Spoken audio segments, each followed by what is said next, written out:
कहते हैं पैसा कमाना मुश्किल है, और यकीनन है भी।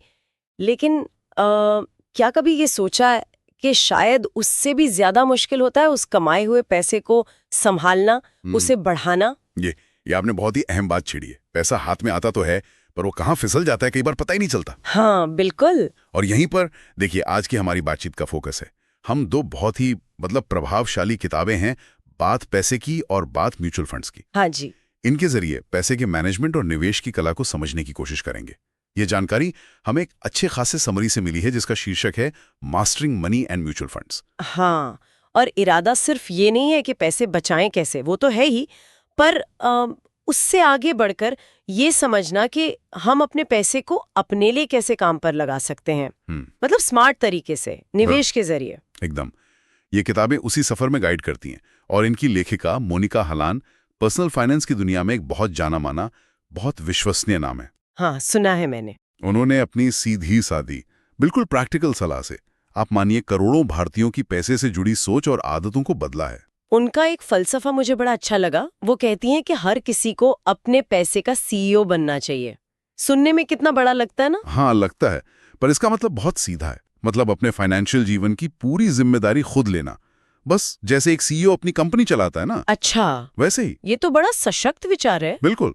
और उनकी पहली किताब बात पैसे की, वो इसी विचार की नींव रखती है।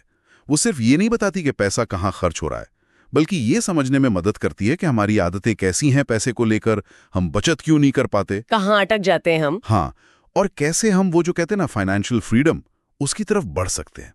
ये एक तरह से हमारे फाइनेंशियल हेल्थ का एक्सरे जैसा है। को कम करती है, बहुत ही आसान भाषा में समझाती है कि ये एसआईपी सिस्टमैटिक इन्वेस्टमेंट प्लान क्या चीज है, म्यूचुअल फंड असल में काम कैसे करते हैं। अच्छा। और सबसे जरूरी बात, वो इस सिद्धांत को हाईलाइट करती हैं कि कैसे थोड़ा थोड़ा निवेश बड़ा असर डाल सकता है। मतलब लंबे समय में धैर्य और अनुशासन के साथ निवेश करने की क्या ताकत है। हाँ, ये थोड़ा थोड़ा वाली बात अक्सर लोग नजरअंदाज कर देते हैं, सोचते हैं बड़ी रकम होगी तभी करेंगे। बिल्कुल। और इन किताबों की जो खासियत है ना, वो है इनकी भाषा। कोई भारी भरकम फाइनेंशियल शब्द नहीं, वो जो जार्गन होता है ना, हाँ जार्गन, उससे बचते हुए बिल्कुल सीधी बात करती हैं पाठक से। ऐसा लगता ही नहीं कि कोई गुरु लेक्चर दे रहा है, बल्कि जैसे कोई समझदार दोस्त हमें गाइड कर रहा हो। सही कहा, लगता है जैसे कोई अपना ही बता रहा। हाँ, मोनिका हलावान मानती हैं कि पैसे को समझना कोई रॉकेट साइंस नहीं है। इसे जानबूझकर या शायद अनजाने में मुश्किल बना दिया गया है।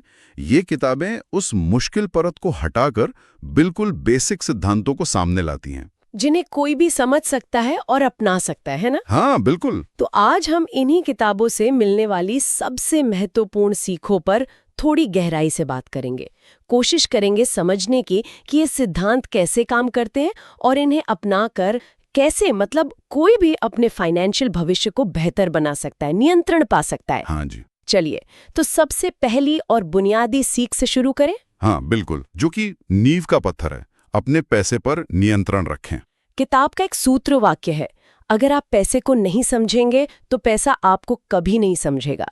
ये सुनने में तो सीधा लगता है, पर इसका असली मतलब क्या है? सिर्फ हिसाब किताब रखना? हिसाब रखना एक हिस्सा है, जरूर है, लेकिन ये उससे कहीं ज्यादा है। इसका मतलब है अपने पैसे के साथ एक जागरूक, एक कॉन्शियस रिश्ता बनाना। ये जानना कि हर रुपया कहाँ से आ रहा है और जा कहाँ रहा है। अच्छा। किताब इस बात पर जोर देती है कि बिना इस समझ के हम हमेशा अंधेरे में ही तीर चलाते रहेंगे। लोग अंदाजे से चलते हैं, हाँ महीने का इतना खर्चा हो जाता होगा। हाँ, होता है ऐसा। लेकिन असलियत कई बार चौंका देती है। बिल्कुल, महीने के आखिर में पर्स खाली देखकर हैरानी होती है कि अरे पैसे का है कहाँ। तो किताब क्या तरीके सुझाती है इस कंट्रोल को पाने के लिए? क्या वही पुराना तरीका, बजट बनाना? बजट बनाना एक तरीका है और किताब उसके महत्व को बताती भी है, लेकिन यह सिर्फ लिस्ट बनाना नहीं है।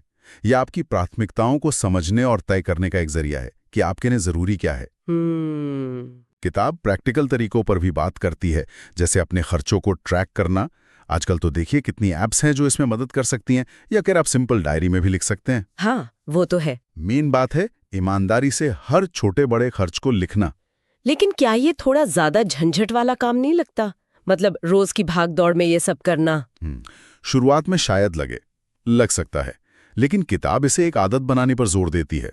सोचिए जैसे हम अपनी सेहत का ध्यान रखते हैं, थोड़ा व्यायाम करते हैं, नहीं? हाँ। वैसे ही ये हमारे फाइनेंशियल स्वास्थ्य के लिए जरूरी है जब आप कुछ हफ्ते या महीने अपने खर्चों को ट्रैक करते हैं ना, तो आपको पैटर्न दिखने लगते हैं। अच्छा, पैटर्न? हाँ, आपको पता चलता है कि कहाँ फिजूल खर्ची हो रही है, जिसे आप आसानी से कम कर सकते हैं। ये जो जानकारी मिलती है ना, वही असली नियंत्रण देती है। यह आपको बताती है कि आपकी मेहनत की कमाई आपकी ज़रूरतों और सपनों को पूरा करने में लग रही है या कहीं और ही जा रही है। ये दिलचस्प है। मतलब सिर्फ खर्च कम करना लक्ष्य नहीं है, बल्कि ये समझना है कि पैसा जा कहाँ रहा है ताकि हम बेहतर फैसले ले सकें। ये तो वाकई में वो सीईओ वाली भूमिका निभाने जैसा हो गया, अपनी कंपनी यानी अपने घर के फाइनेंस को समझना। बिल्कुल सही पकड़ा आपने। एक सीईओ क्या करता है? रिपोर्ट्स देखता है, एनालिसिस करता है, फिर फैसले लेता है। हाँ। इसी तरह बजट और खर्चों का रिकॉर्ड आपकी पर्सनल फाइनेंशियल रिपोर्ट है। इसे समझे बिना आप अपने फाइनेंशियल लक्ष्यों की तरफ ठीक से बढ़ ही नहीं सकते। ये कंट्रोल आपको आत्मविश्वास देता है और पैसे को लेकर जो टेंशन होती है ना, उसे कम करता है। ठीक है, तो पहली और सबसे अहम सीख हुई अपने पैसे के आने जाने को समझना और उस पर नियंत्रण पाना, बजट और ट्रैकिंग जैसे तरीकों से।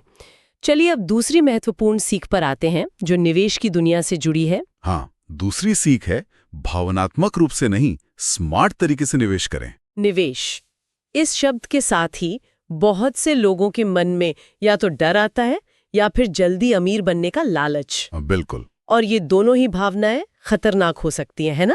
बिल्कुल। किताब कहती है कि म्यूचुअल फंड कोई लॉटरी का टिकट या जुआ नहीं, बल्कि ये अनुशासन का खेल है। ये अनुशासन शब्द, इसका यहाँ क्या मतलब है? अनुशासन का मतलब है एक तय योजना के साथ नियमित रूप से और लंबी अवधि के लिए निवेश करना। और सबसे अहम, बाजार के रोजमर्रा के उतार चढ़ाव से घबराए बिना। म्यूचुअल फंड, खासकर एसआईपी के जरिए, मतलब सिस्टमैटिक इन्वेस्टमेंट प्लान, इसी अनुशासन को प्रैक्टिस में लाने का एक बेहतरीन जरिया है। एसआईपी में आप हर महीने एक फिक्स्ड अमाउंट निवेश करते हैं, चाहे बाजार ऊपर हो या नीचे। तो ये उन भावनाओं से कैसे बचाता है? डर और लालच तो तब भी आ सकते हैं जब हम देखते हैं कि हमारा निवेश घट रहा है या अचानक बहुत तेजी से बढ़ रहा है। हाँ, बिल्कुल आ सकते हैं। इंसान है भाई, भावनाएं तो आएंगी। और यहीं पर किताब की सलाह काम आती है। देखिए, एसआईपी का जो ऑटोमेटेड नेचर है ना, वो भावनाओं को काफी हद तक दूर रखता है। कैसे? क्योंकि पैसा हर महीने अपने आप कट कर निवेश हो रहा है। आपको रोज रोज फैसला नहीं लेना पड़ता कि आज खरीदूं या नहीं, आज बेच दूं क्या, है ना? हाँ, ये तो है। इसके अलावा किताब ये समझने में मदद करती है कि बाजार का उतार चढ़ाव ये तो बिल्कुल स्वाभाविक है। ये कोई अजीब बात नहीं है। लंबी अवधि के निवेशकों के लिए गिरावटें असल में खरीदने का मौका होती हैं, डरने का नहीं। हाँ, किताब में शायद वो रुपी कॉस्ट एवरेजिंग का जिक्र है। क्या आप उसे आसान शब्दों में समझा सकते हैं कि ये एसआईपी के जरिए कैसे काम करता है? हाँ जरूर। रुपी कॉस्ट एवरेजिंग का सिद्धांत बहुत सिंपल और बहुत पावरफुल है। मान लीजिए आप हर महीने 5,000 रुपए एसआईपी से निवेश कर रहे हैं। ठीक है। जब बाजार महंगा होता है और म्यूचुअल फंड की एक यूनिट, जिसे एनएवी कहते हैं, उसकी कीमत ज्यादा होती है, मान लीजिए 50 रुपए, तो आपके 5,000 रुपए से 100 यूनिट्स खरीदी गईं। ओके। लेकिन जब बाजार गिरता है और यूनिट की कीमत कम हो जाती है, मान लीजिए 25 रुपए हो गई, तो उन्हीं 5,000 रुपए से आपको 200 यूनिट्स मिल जाती हैं। अच्छा, तो जब सस्ता होता है तब ज्यादा मिलता है और जब महंगा होता है तब कम? बिल्कुल।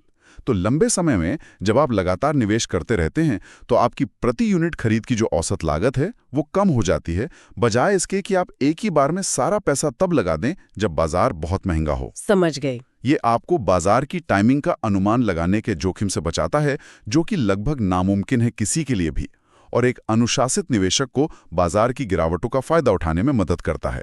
ये असल में भावनाओं पर तर्क की जीत है। एकदम सही कहा आपने।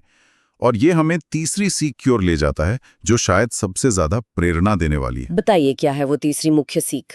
तीसरी सीख है, वित्तीय स्वतंत्रता किस्मत नहीं, योजना है। ये बहुत उम्मीद जगाती है।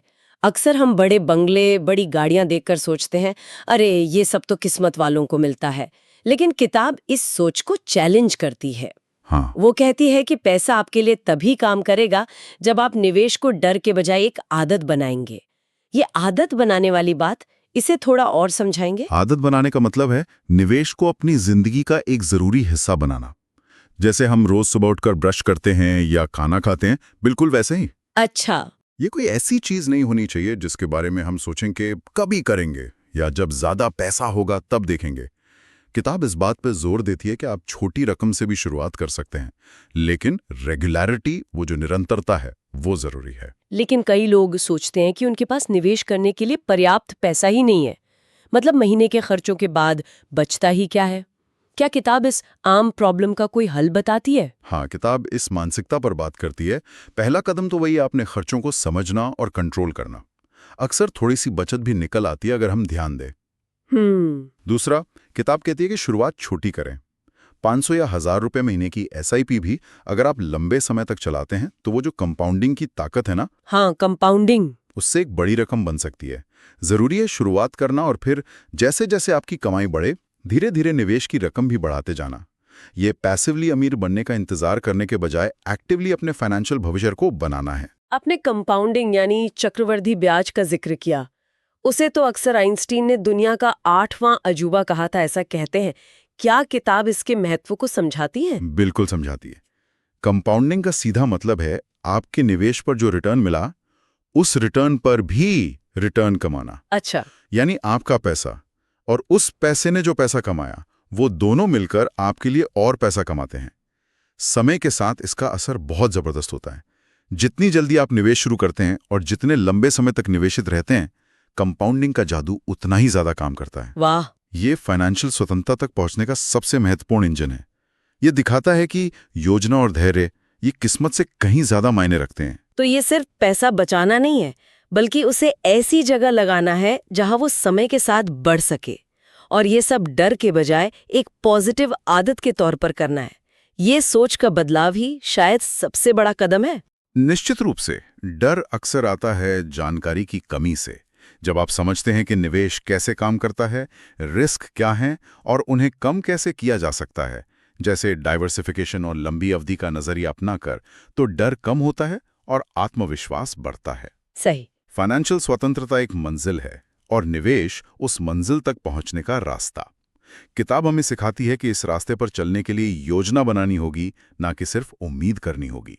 ये तीनों सीख, पैसे पर नियंत्रण रखना, भावनाओं से बचकर स्मार्ट निवेश करना और योजना बनाकर फाइनेंशियल स्वतंत्रता की ओर बढ़ना, ये वाकई किसी की भी जिंदगी बदल सकती हैं। अब एक सवाल मन में आता है कि ये किताबें खास तौर पर किन लोगों के लिए लिखी गई हैं? कौन है इनके टारगेट रीडर? देखिए, जो स्रोत सामग्री है वो बताती है कि ये किताबें खास तौर पर भारत के मध्यम वर्ग के लिए बहुत ही रिलेवेंट हैं। अच्छा। वो लोग जिनकी आमदनी नियमित है, ज्यादातर सैलरी पर निर्भर हैं, लेकिन जिनके सपने और आकांक्षाएं बड़ी हैं। वो अपने बच्चों को अच्छी शिक्षा देना चाहते हैं, अपना घर खरीदना चाहते हैं, आराम से रिटायर होना चाहते हैं। हाँ, ये तो हम सब चाहते हैं। लेकिन अक्सर उन्हें पता नहीं होता कि इन लक्ष्यों तक पहुंचने के लिए अपने सीमित पैसों का मैनेजमेंट कैसे करें। हाँ, ये वो बहुत बड़ा वर्ग है जो मेहनत तो बहुत करता है, लेकिन शायद फाइनेंशियल नॉलेज की कमी की वजह से पैसे को लेकर हमेशा थोड़ा चिंतित रहता है या गलतियां कर बैठता है। बिल्कुल।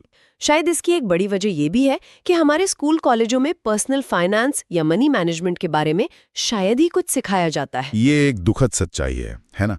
हम दुनिया भर की चीजें सीखते हैं, लेकिन जो चीज हमारी रोजमर्रा की जिंदगी और भविष्य की सुरक्षा के लिए इतनी जरूरी है, यानी पैसे की समझ या फाइनेंशियल लिटरेसी, वो अक्सर सिलेबस से गायब रहती है। हाँ, ये किताबें उसी कमी को पूरा करने की कोशिश करती हैं।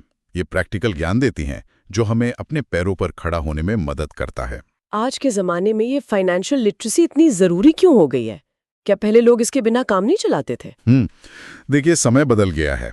पहले शायद जॉइंट फैमिली का सपोर्ट ज्यादा होता था, सोशल सिक्योरिटी नेट उतने नहीं थे जितनी आज जरूरत है, लाइफ एक्सपेक्टेंसी भी कम थी। हाँ, ये बात तो है। आज महंगाई लगातार बढ़ रही है, नौकरियां उतनी स्थिर नहीं रहीं, रिटायरमेंट के बाद हमें ज्यादा लंबा जीवन जीना है और मेडिकल खर्चे तो आसमान छू रहे हैं। सही कहा। ऐसे में सिर्फ पैसा कमाना काफी नहीं है, उसे सही ढंग से निवेश करके बढ़ाना अब जरूरत बन गया है, ताकि हम अपने भविष्य के लक्ष्यों को पूरा कर सकें और आर्थिक रूप से सुरक्षित रह सकें।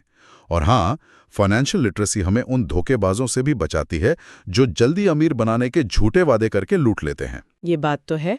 जानकारी ही बचाव है और जानकारी ही शक्ति है। ये ज्ञान हमें बेहतर कंज्यूमर, बेहतर इन्वेस्टर और अंततः अपने जीवन के बेहतर मैनेजर बनने में मदद करता है। ये सिर्फ फॉर्मूले नहीं देता, बल्कि सोचने का एक तरीका देता है। बिल्कुल। मोनिका हलान की किताबें सिर्फ क्या करें नहीं बताती, बल्कि क्यों करें और कैसे करें पर भी जोर देती हैं। वे पाठक को सशक्त महसूस कराती हैं, उनमें ये विश्वास जगाती हैं कि वे भी अपने फाइनेंशियल लक्ष्यों को हासिल कर सकते हैं, चाहे उनकी शुरुआत कहीं से भी हो। ये आत्मविश्वास ही शायद इन किताबों का सबसे बड़ा योगदान है। तो संक्षेप में कहें तो आज हमने मोनिका हलान की 2 महत्वपूर्ण किताबों, बात पैसे की और बात म्यूचुअल फंड्स की, जो मुख्य विचार हैं उन्हें समझा। जैसा कि हमें स्रोत सारांश से पता चला, हमने देखा कि कैसे ये किताबें हमें अपने पैसे पर कंट्रोल रखने और सिर्फ किस्मत के भरोसे न बैठकर एक योजना बनाकर फाइनेंशियल स्वतंत्रता हासिल करने के लिए प्रेरित करती हैं। हाँ, और इन सब का निचोड़ मोनिका हलान के उसी मूल मंत्र में है, अपने पैसे का सीईओ बने। ये महज एक नारा नहीं है, ये एक सोच है, एक एक्टिव भूमिका निभाने का बुलावा है। ये किताबें साफ करती हैं कि फाइनेंशियल सफलता कोई राज की बात नहीं है जो कुछ खास लोगों के लिए ही हो। ये सही ज्ञान, सही आदतें, अनुशासन और सबसे बढ़कर शुरुआत करने के साहस का नतीजा है। ये हर उस व्यक्ति के लिए संभव है जो जिम्मेदारी लेने को तैयार है। और यहीं पर श्रोता हमें एक बहुत ही गहरे और व्यक्तिगत सवाल पर लाकर छोड़ता है, जिस पर हम सभी को सोचना चाहिए। क्या हम अपने पैसे के मालिक बनना चाहते हैं या उसके गुलाम? ये सवाल ये सिर्फ पैसे के बारे में नहीं है, ये हमारी जिंदगी की क्वालिटी और हमारी आज़ादी के बारे में है। क्या हम चाहते हैं कि पैसा हमारे फैसलों को कंट्रोल करे, हमारी चिंताओं का कारण बने, या हम चाहते हैं कि पैसा एक टूल बने, एक साधन जो हमें अपने सपनों को पूरा करने और एक भरपूर जीवन जीने में मदद करे? इन किताबों में दिए गए सिद्धांत और रास्ते निश्चित रूप से हमें मालिक बनने की दिशा दिखाते हैं। अब चुनाव हर व्यक्ति को खुद करना है। ये सचमुच श्रोताओं के लिए मनन करने योग्य एक महत्व